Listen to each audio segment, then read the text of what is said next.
Então, nas mensagens anteriores, nós notamos que o capítulo 14 encerra esse quarto ciclo que eu mencionei.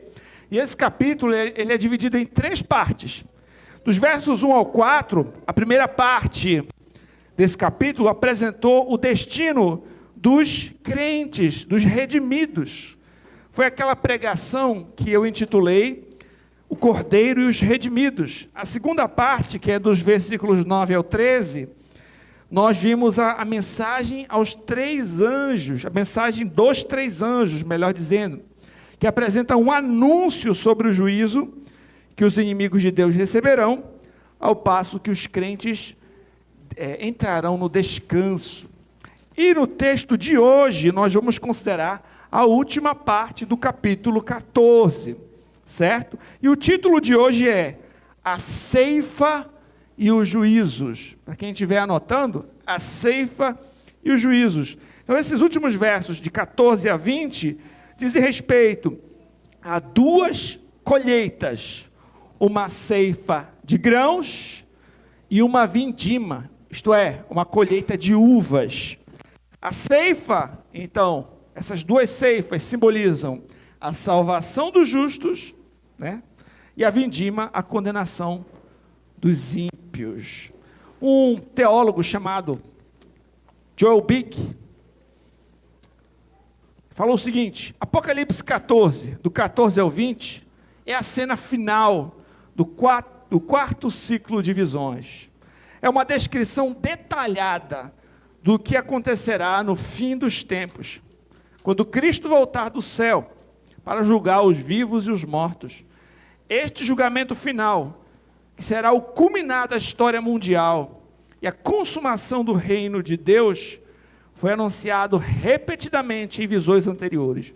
Então, na mensagem anterior, nós vemos um anúncio: olha, cuidado, vai chegar, está chegando a hora, vai vir aí o dia do juízo, o dia da ira do Cordeiro. E nessa mensagem é esse dia, é o juízo. Vai falar a respeito desse dia que foi anunciado na mensagem anterior, certo? Então, nós vamos ler o texto na íntegra, versos 14 até o 20, certo? Olhei, e eis uma nuvem branca, sentado sobre a nuvem, um semelhante a filho de homem, tendo na cabeça uma coroa de ouro, na mão uma foice afiada. Outro anjo saiu do santuário gritando em grande voz para aquele que se achava sentado sobre a nuvem: toma a tua foice e ceifa, pois chegou a hora de ceifar, visto que a seara da terra já amadureceu.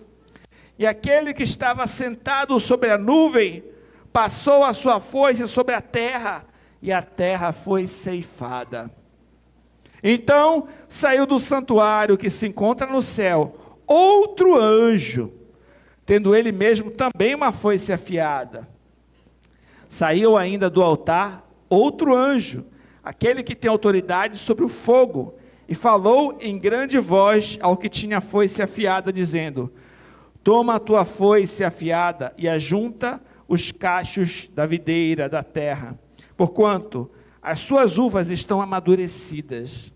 Então o anjo passou a sua foice na terra e vindimou a videira da terra, e lançou num grande lagar da cólera de Deus. E o lagar foi pisado fora da cidade, e correu sangue do lagar até os freios dos cavalos, numa extensão de 1.600 estádios. Vamos orar. Pai, nós estamos diante da Tua santa palavra, em temor e tremor que estamos diante dela, Senhor. Ela que é a lâmpada para os nossos pés, Senhor. Ela é luz para o nosso caminhar. Ela que é o alimento para a nossa alma, Pai.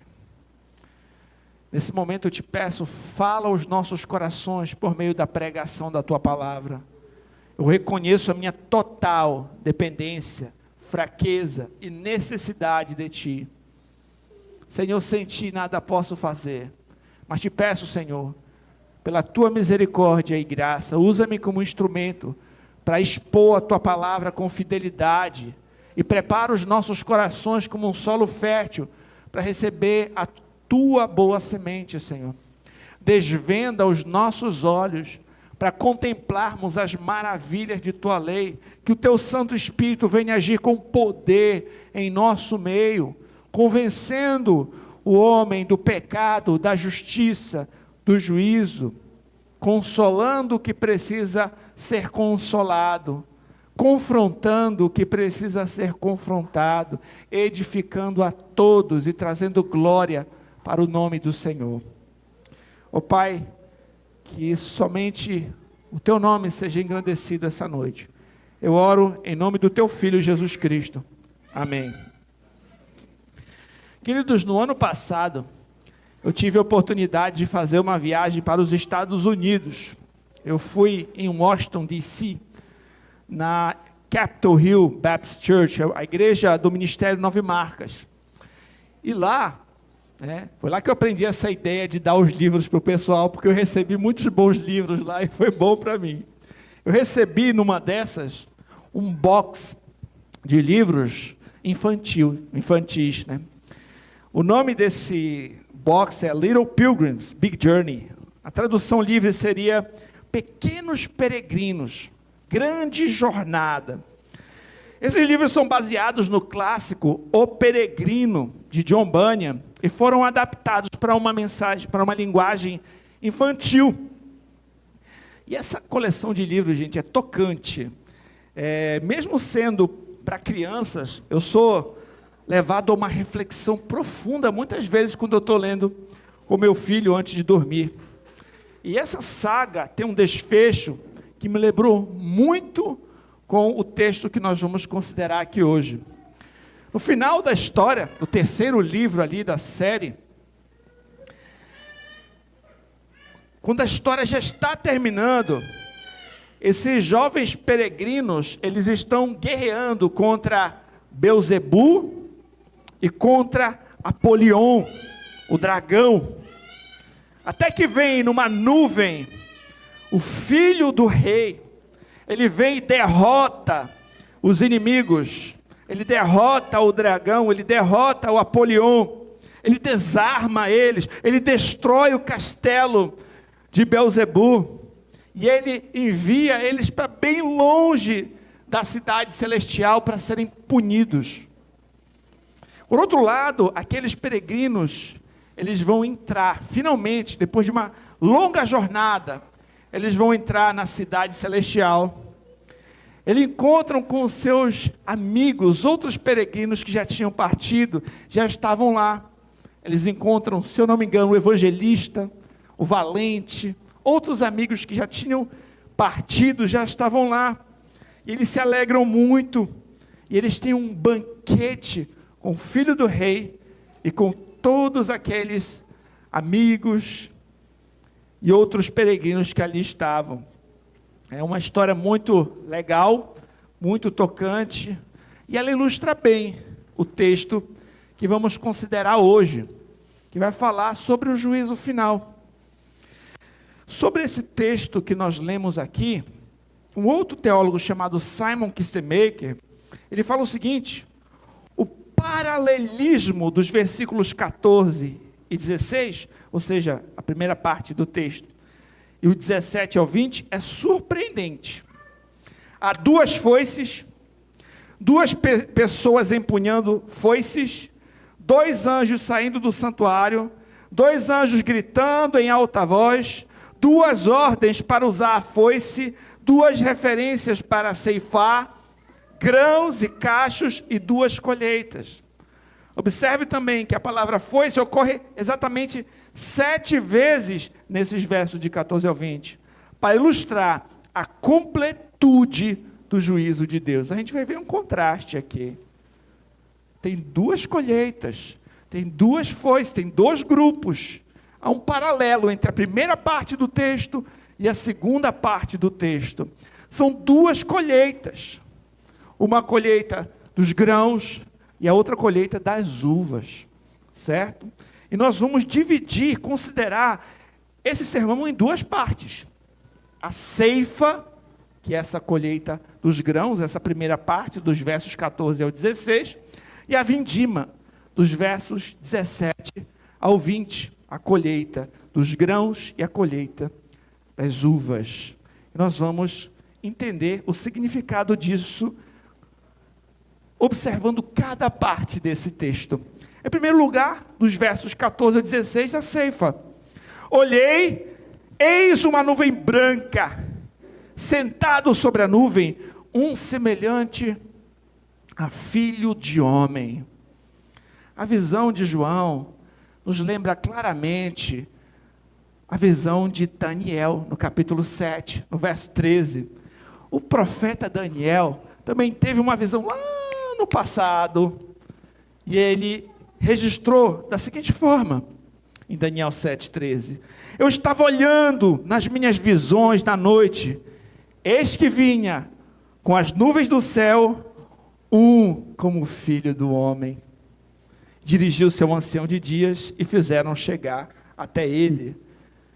A gente já começa a observar que há uma semelhança, vindo na nuvem, um como filho de homem.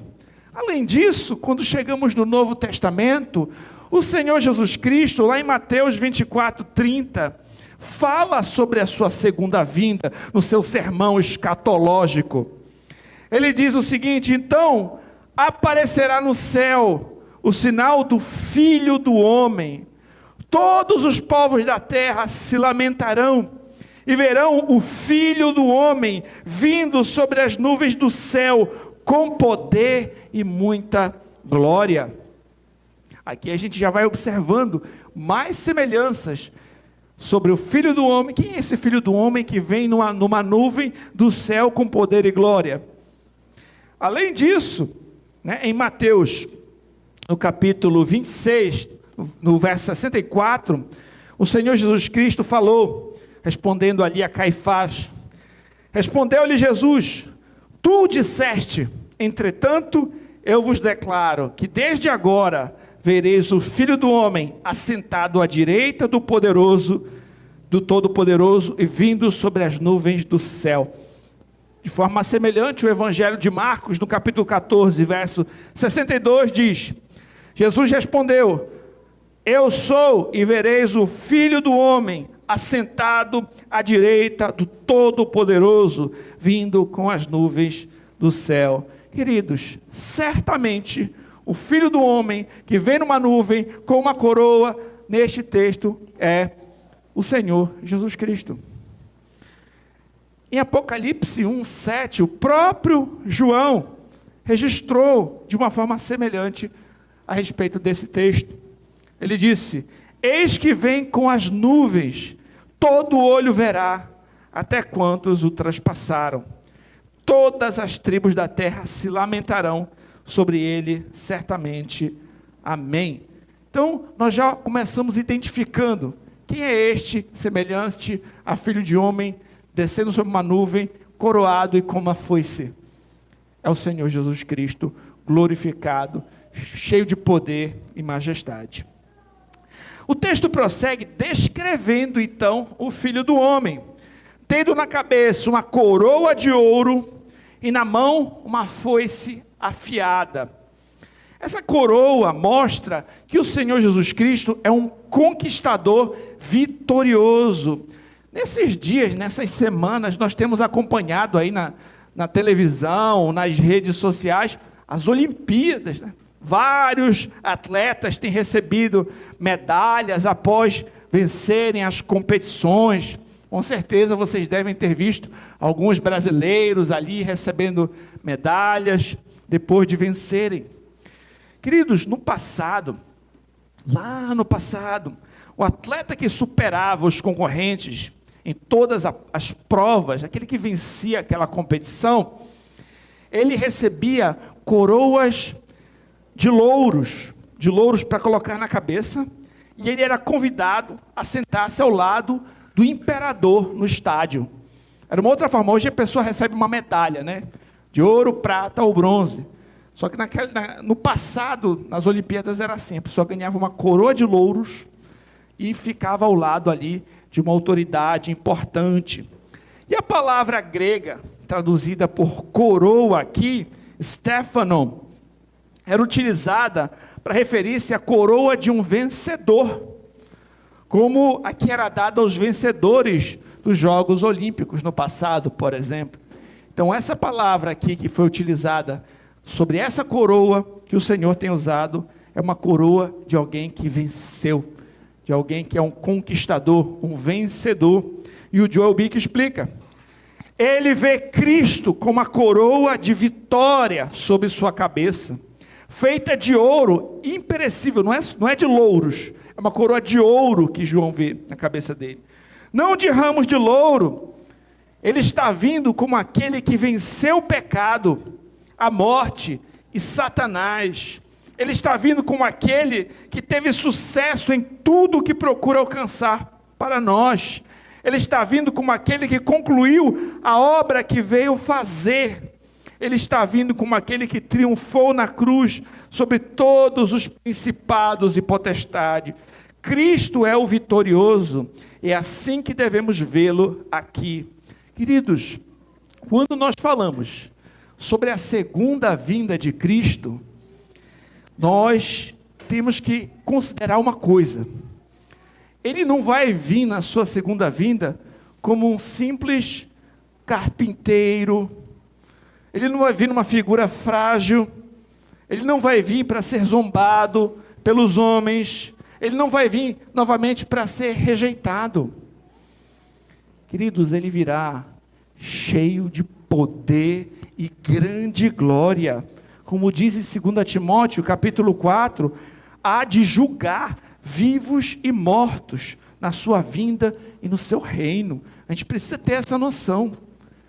Tinha uma pessoa que eu conheci, que ela falava uma poesia, que tinha uma parte que dizia mais ou menos assim: Cristo, tu que falou que vais vir, não venhas, Cristo, porque senão você vai ser crucificado novamente, senão você vai ser morto novamente, rejeitado pelos homens. Não é assim. Eu disse, não é esse o entendimento da segunda vinda. Ele não vem para sofrer de novo, ele não vem para ser zombado de novo, ele vem para julgar, ele vem para a consumação de todas as coisas, e o seu reino ser estabelecido de uma vez por todas, para a consumação do seu reino que já foi inaugurado. Então a gente precisa ter esse entendimento. Esses textos fazem a gente também compreender mais a respeito da pessoa do nosso Senhor Jesus Cristo, certo? Ele também é um justo juiz, que julga com retidão. E o texto prossegue. Outro anjo saiu do santuário gritando em grande voz para aquele que se achava sentado sobre a nuvem: toma a tua foice e ceifa, pois chegou a hora de ceifar, visto que a seara da terra já amadureceu. E aquele que estava sentado sobre a nuvem passou a sua foice sobre a terra, e a terra foi ceifada. Durante muito tempo, muitas pessoas tentaram descobrir, inutilmente, é claro, a data e a hora da vinda do nosso Senhor Jesus Cristo, né? Todas as previsões falharam, até algumas seitas surgiram assim, né? Começando a tentar marcar uma data que o Senhor Jesus Cristo viria. Sobre isso, o Senhor Jesus já tinha dito, mas daquele dia e a hora, ninguém sabe, nem os anjos do céu, mas unicamente meu Pai. Como foi nos dias de Noé, assim será a vinda do Filho do Homem. Porquanto assim como foi nos dias anteriores ao dilúvio, comiam, bebiam, casavam e davam-se em casamento, até o dia em que Noé entrou na arca. Então o perceberam, até o que veio o dilúvio, e levou a todos. Assim será também a vinda do Filho do Homem. Então aquele dia que o Senhor Jesus Cristo falou que ninguém saberia quando seria, um dia que é tão esperado, tão aguardado, aqui chegou a hora. Nesse texto, aquele dia esperado chegou. A ordem divina enviada pelo anjo é entregue e a colheita será feita. A consumação vai acontecer. A colheita desses versos, ela é de grande conforto para os crentes, uma vez que ela simboliza a consumação da salvação dos crentes, a absolvição dos seus pecados, e que eles serão trazidos à presença de Deus no céu. Assim como foi nos dias de Noé, Noé, que era temente a Deus, ficou dentro da arca. Ele não pereceu no dilúvio.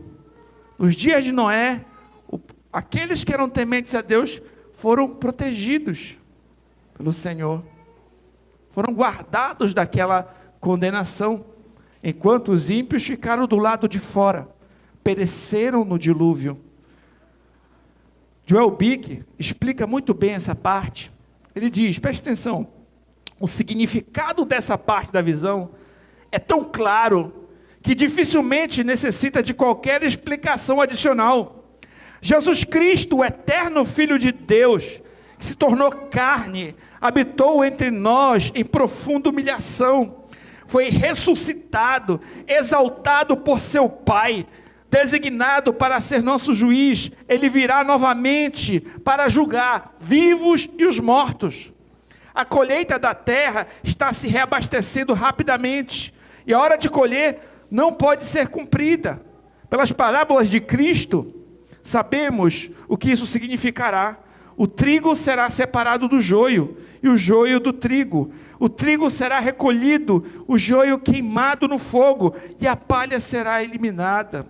Por outras palavras, a multidão mista da humanidade será resolvida de uma vez por todas. Os ímpios perecerão, os justos contemplarão em êxtase a face daquele em que confiaram e serviram fielmente durante todas as suas provações e labutas na terra. É muito claro. O Senhor vem, Ele vai recolher o seu povo. O seu povo vai estar para sempre com o Senhor.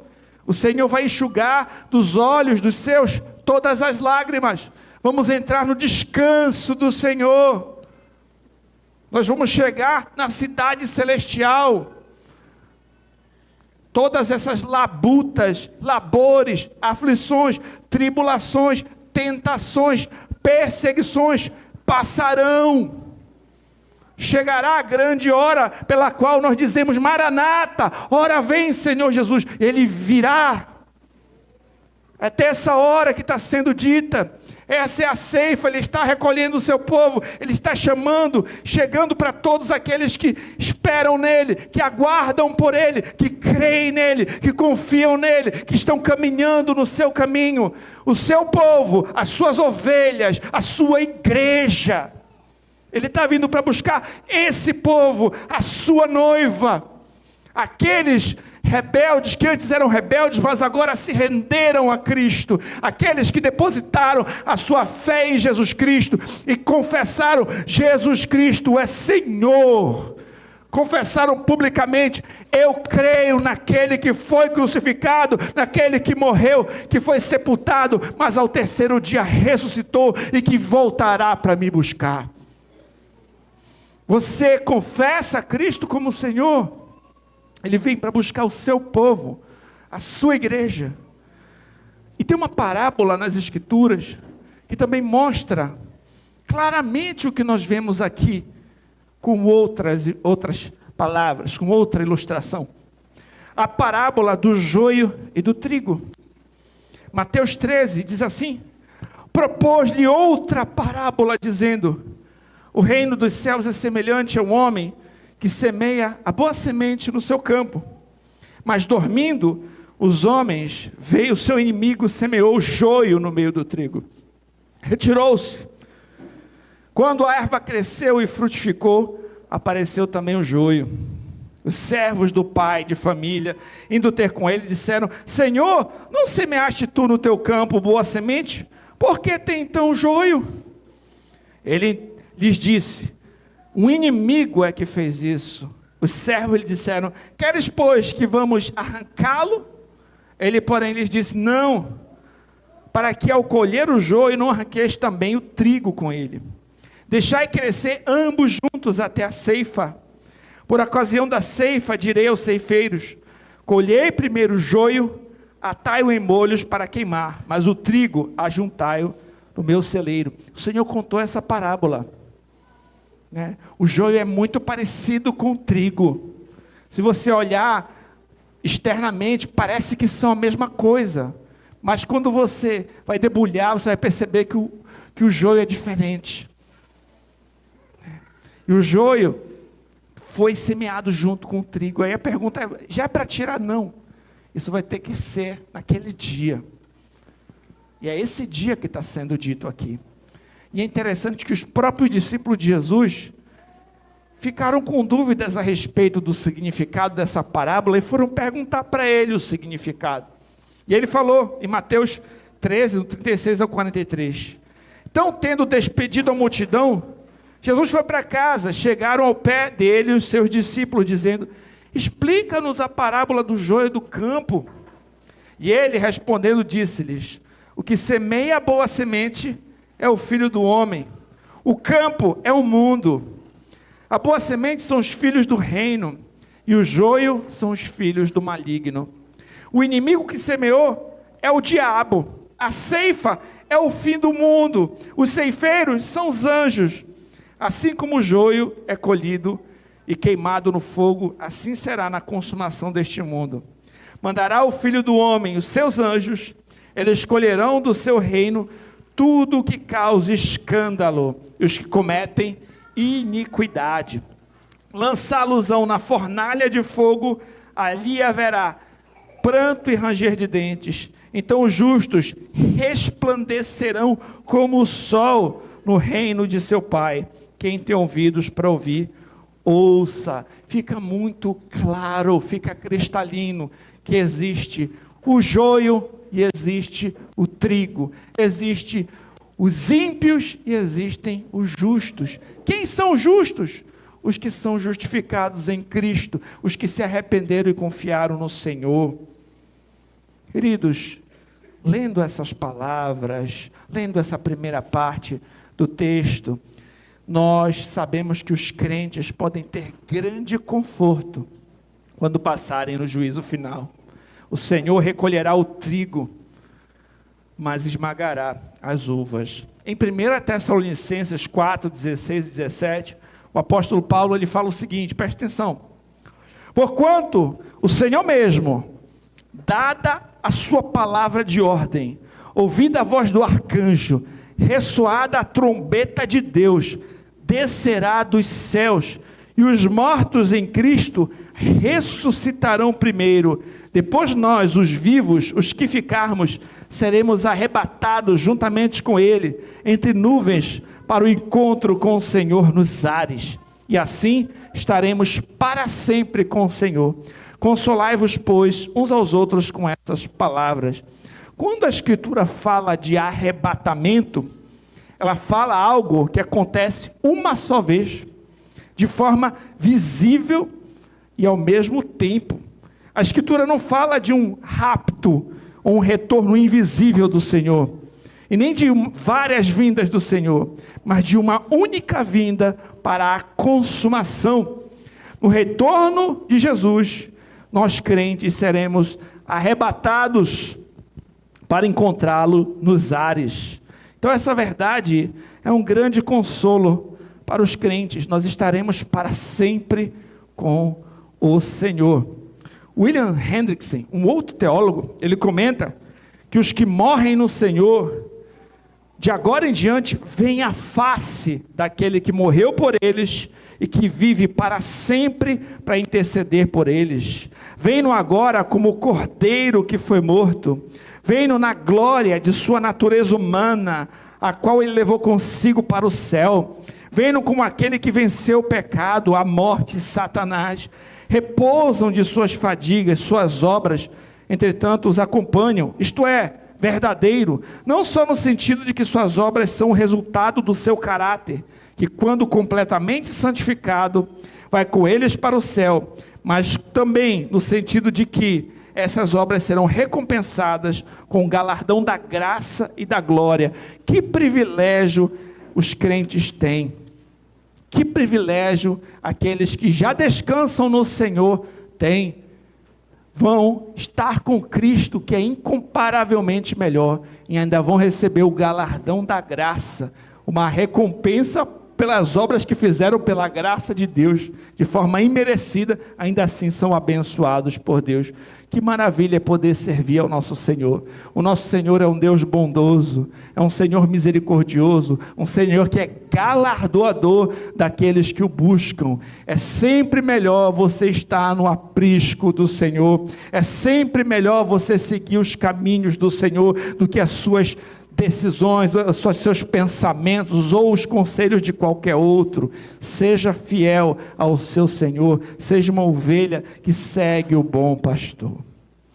Em segundo lugar, a segunda metade, a segunda parte do texto, nós vemos a vindima. Assim como tem essa parte que traz conforto ao crente, a outra parte traz terror ao incrédulo. E a Escritura, ela é assim. A Escritura nos leva a considerar tanto a bondade quanto a severidade de Deus. Temos que considerar tanto a misericórdia, a graça de Deus, mas também a ira e o juízo de Deus. Nós precisamos entender isso. O texto diz assim: então saiu do santuário e se encontra no céu outro anjo, tendo ele mesmo também uma foice afiada. Saiu ainda do altar outro anjo, aquele que tem autoridade sobre o fogo. Falou com grande voz que tinha a foice afiada, dizendo: toma a tua foice afiada, ajunta os cachos da videira da terra, porquanto as suas uvas estão amadurecidas. Queridos, como eu já falei aqui, nessa parte há um contraste grande. Se por um lado o Filho do Homem, ele ceifa os eleitos de Deus, por outro lado, este quinto anjo ceifa todos aqueles que durante as suas vidas rejeitaram o Senhor, isto é, os ímpios.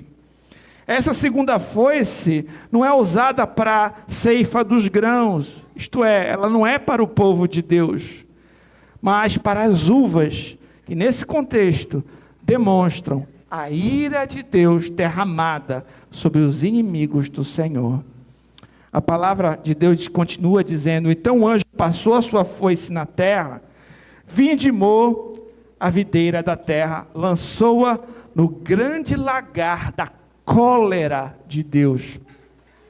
A vindima, como eu já expliquei, é a colheita das uvas e o início da produção do vinho.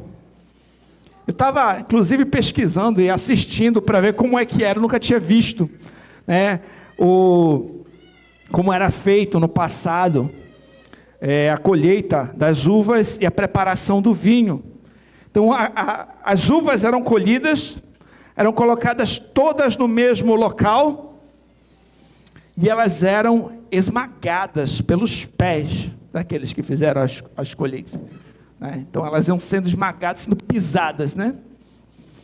Sendo esmagadas até derramar o líquido no lagar, e aquele líquido posteriormente ia se tornar o vinho, né? Então era assim que era feita a produção do vinho. E essa passagem remonta também a um texto do Antigo Testamento de Isaías. O Senhor utiliza uma figura semelhante dessa vindima para mostrar a sua ira contra os seus inimigos no Antigo Testamento. É só você observar aqui em Isaías 63, do 2 ao 4, diz assim: porque está vermelho o traje e as tuas vestes como as daquele que pisa uvas no lagar? O lagar eu pisei sozinho, e os povos nenhum homem se achava comigo. Pisei as uvas na minha ira, no meu furor as esmaguei. O seu sangue me salpicou as vestes e me manchou o traje todo, porque o dia da vingança me estava no coração, e o ano dos meus redimidos é chegado. Queridos, no contexto de Isaías, Essas uvas que estão sendo pisadas, esmagadas, e está salpicando sangue, né? Elas remetem aqui ao dia da vingança. As uvas são os adversários de Deus. Esmagar dessas uvas é o dia do juízo, da vingança de Deus. Do modo semelhante, aqui essa figura remete ao dia do juízo final, quando o Senhor punirá os ímpios e salvará o seu povo. O pisar das uvas simboliza o julgamento dos incrédulos, a condenação e o inferno. O dia do juízo será um dia de terror para o incrédulo. Talvez você também não esteja gostando disso que você está ouvindo, mas eu sou obrigado a pregar isso porque é o que está escrito na palavra. A pregação expositiva é desse jeito, está seguindo o texto. Eu tenho que falar o que está aqui. Eu não escolho o que está escrito aqui. A gente tem que expor a palavra de Deus, e a gente tem que considerar isso.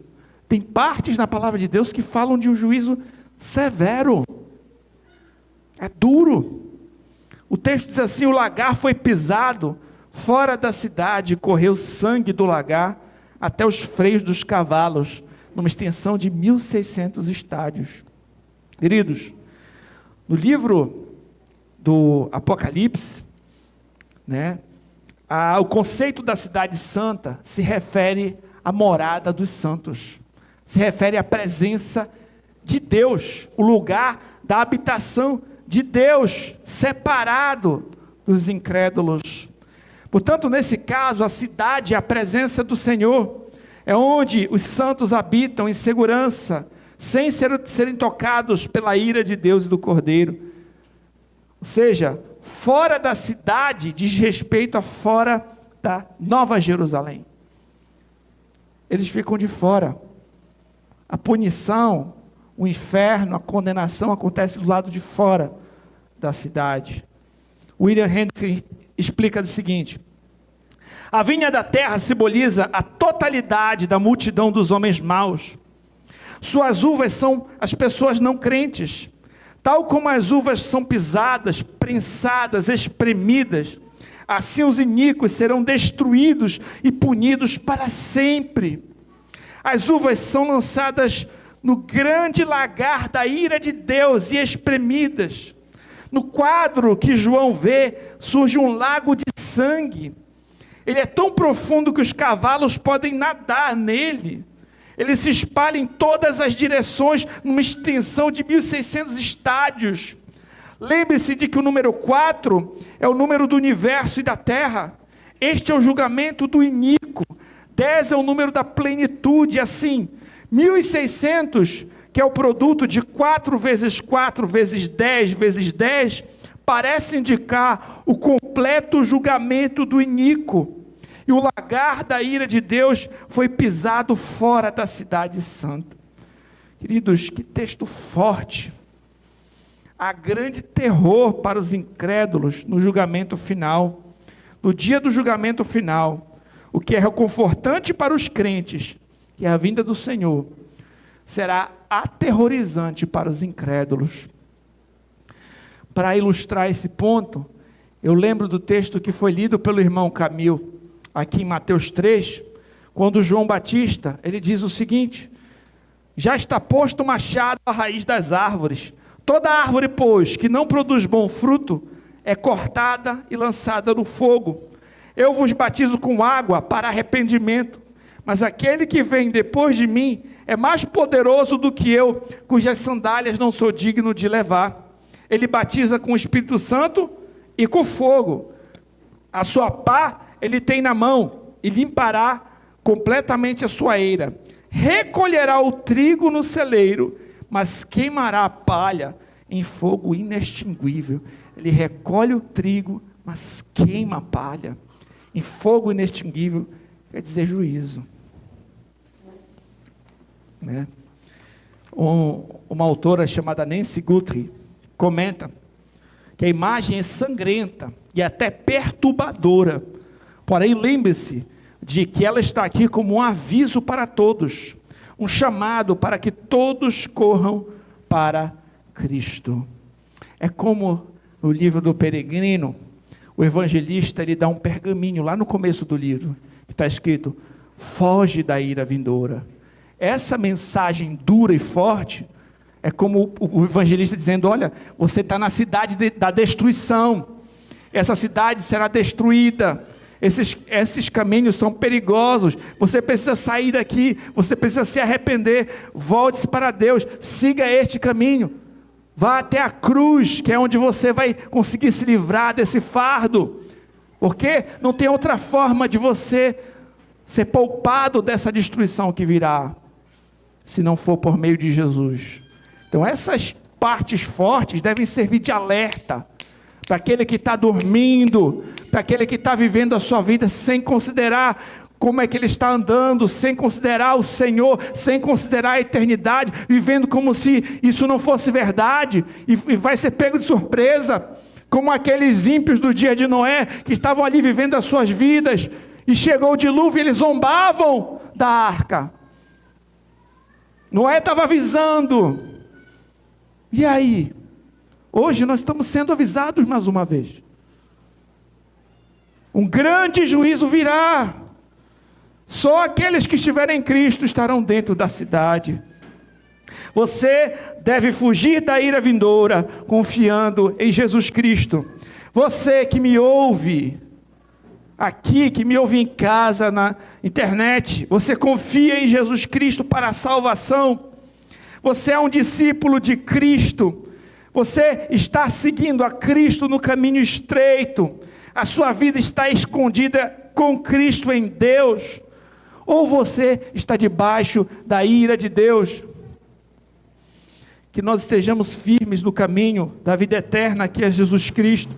Que possamos desfrutar juntos daquele grande banquete na cidade celestial com o Senhor e com todo o seu povo. E nós aqui como igreja, meus irmãos, lembremos que nós temos a responsabilidade de anunciar esse caminho de salvação para outros.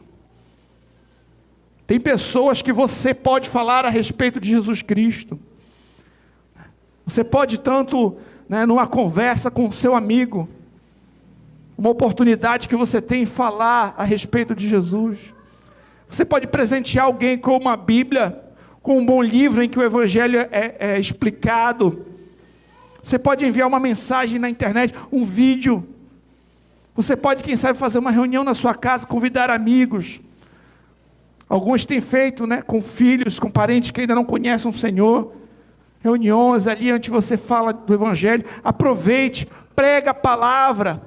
Seja tempo, fora de tempo, fale de Cristo. Convide pessoas para vir à igreja. Cada um de nós tem a sua parte nessa grande comissão. Como você tem se envolvido com a grande comissão? Façamos discípulos para a glória de Deus, para a edificação da igreja.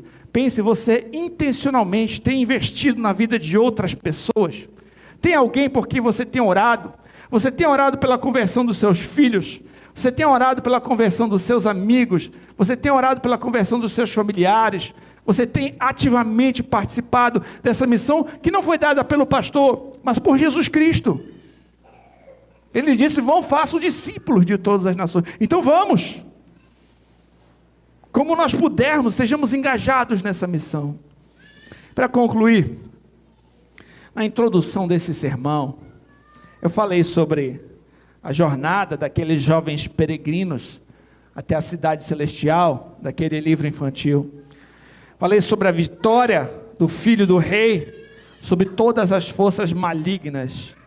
Falei sobre a grande salvação operada por ele e sobre como no final o destino dos justos e o dos ímpios será diferente. Nessa hora eu aproveito para compartilhar com vocês algumas reflexões que eu converso com meu filho também em casa. Eu digo a ele: filho, observe que o malvado sempre se dá mal. Os malvados sempre se dão mal, filho. Nenhum malvado tem permissão para entrar na cidade celestial. O filho do rei é quem derrotou todos os malvados. Somente os peregrinos que confiam no Filho do Rei puderam entrar na cidade celestial. E usando essa história, eu digo que de modo semelhante, os ímpios, isto é, aqueles que não seguem o caminho do Senhor, vão ficar de fora da cidade celestial, bem como Satanás e todos os seus demônios.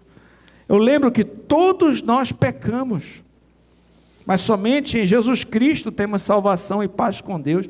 Todos nós, carregávamos aquele fardo ali, só em Cristo é que o fardo cai.